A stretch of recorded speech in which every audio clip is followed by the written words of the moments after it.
நேர்காணல்களில் கூறப்படும் அனைத்து கருத்துக்களுமே ஜோதிடர்களின் கருத்துக்களே.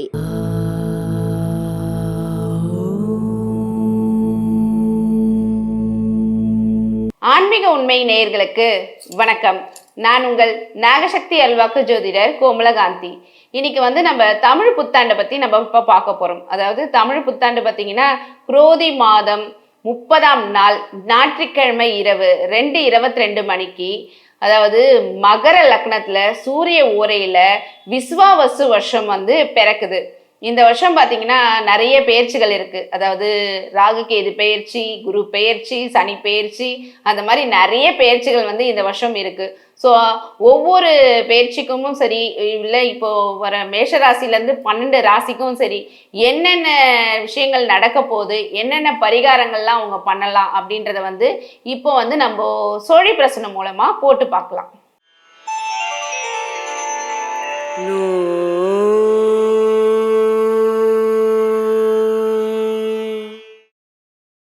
ரிஷபராசிக்கு இந்த வருஷம் எப்படி இருக்குன்னு சொல்லிட்டு சோழி பிரசனம் போட்டு நம்ம பார்க்கலாம்.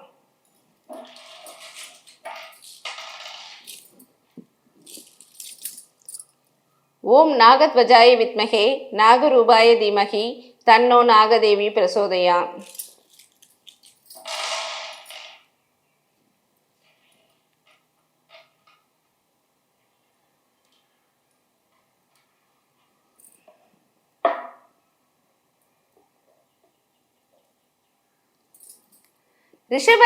ரிஷபராசிக்கு பார்த்தீங்கன்னா இந்த வருஷம் ரொம்ப அமோகமாக இருக்க போகுது. அதாவது ஜாக்பாட், புதையல் யோகம், அந்த மாதிரி சொல்லிகிட்டே போகலாம். அந்த அளவுக்கு பார்த்தீங்கன்னா ரிஷபராசிக்கு ரொம்ப அருமையாக நல்லா இருக்கு.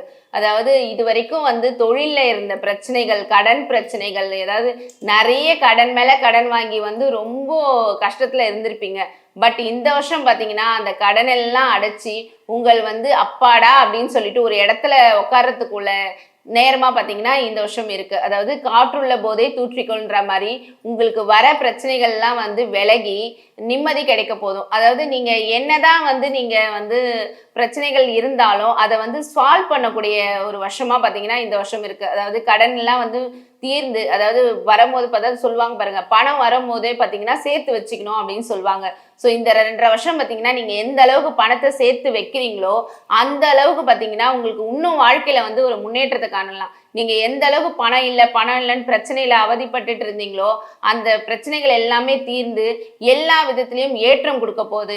இப்போ நீங்கள் அதாவது நான் சொல்லிட்டேன், ஃபர்ஸ்டே சொன்ன மாதிரி காற்றுள்ள போதே தூற்றிக்கொள்.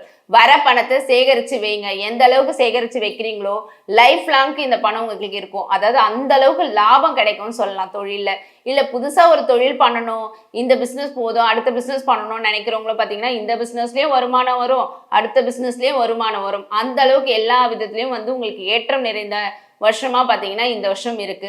அதே மாதிரி செவ்வாய் பார்த்தீங்கன்னா உங்களுக்கு செவ்வாய் உங்களுக்கு 2ஆம் பாவத்தில் இருக்கிறதுனால சில வாக்குவாதங்கள்லாம் வீட்டில் சின்ன சின்ன தேவையில்லாத வாக்குவாதங்கள் வரும். அதெல்லாம் நீங்கள் கேர் பண்ணாத உங்களுடைய கோல் என்னவோ அதில் ஒரு குதிரைக்கு கடிவாளம் போட்ட மாதிரி எப்படி ஓடும் அந்த மாதிரி ஓட ஆரம்பிச்சிங்கனாவே பார்த்தீங்கன்னா இந்த வருஷம் நீங்கள் நினச்சதோட அதிகமாக, அதாவது வண்டி வாங்கின சேர்க்கையிலேருந்து எல்லா விதத்துலையும் நீங்கள் வீட்டுக்கெலாம் பார்த்தீங்கன்னா நிறைய திங்ஸ்லாம் வாங்கணும்னு நினச்சிட்டு இருந்திருப்பீங்க.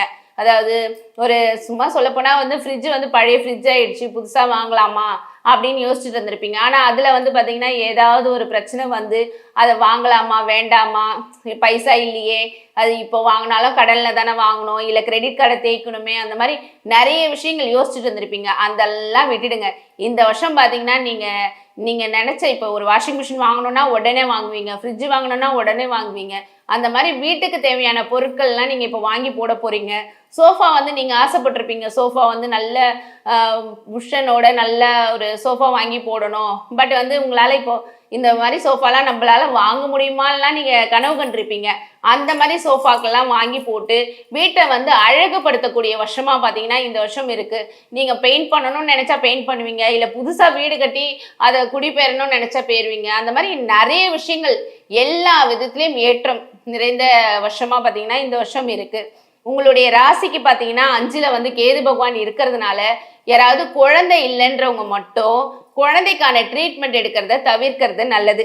ஏன்னா கேது பகவான் 5ல் போய் உட்காந்துருக்கிறதுனால குழந்தை பாக்கியத்தை மட்டும் கொஞ்சம் தள்ளி போடுவாரு. அதே மாதிரி குழந்தை இருக்கிறவங்களுக்கு பார்த்தீங்கன்னா குழந்தையுடைய உடல் நலன்ல பார்த்தீங்கன்னா ஏதாவது பிரச்சனைகள் வந்து போகும்.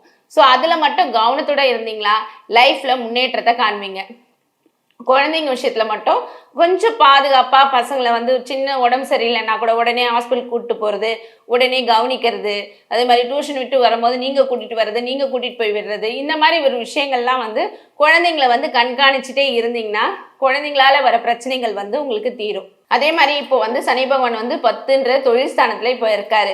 பட் அவர் சனி பயிற்சி ஆகும்போது பார்த்தீங்கன்னா 11 லாபஸ்தானத்துல போறாரு. ஸோ அபரீதமான லாபம், அதான் நான் ஆரம்பத்திலே சொன்ன மாதிரி தான் ஜாக்பாட். ஸோ நீங்க நினைச்ச காரியங்கள் உங்களுக்கு கைகூடி வரும்.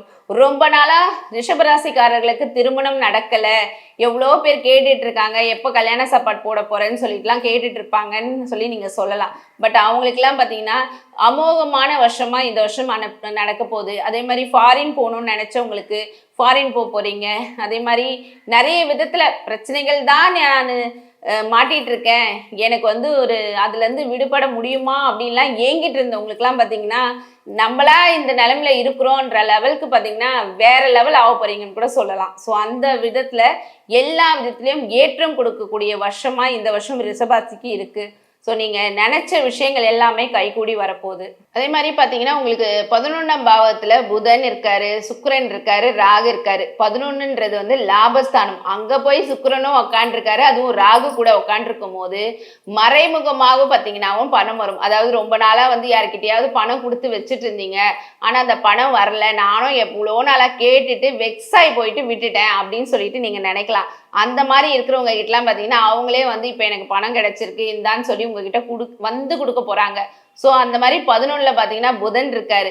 புதன்னா வந்து உங்களுக்கு எல்லா விதத்துலையும் வந்து பார்த்தீங்கன்னா 11ல் புதன் இருக்கிறனாலையும் சரி, சுக்கிரன் இருக்கிறனாலையும் சரி, ராகு பகவான் போய் உட்காந்துருக்காரு. ஸோ ராகு சுக்கிரனும் ஜாயிண்ட்ல இருக்கிறதுனால, அதுவும் குரு வீட்டில் இருக்காங்க.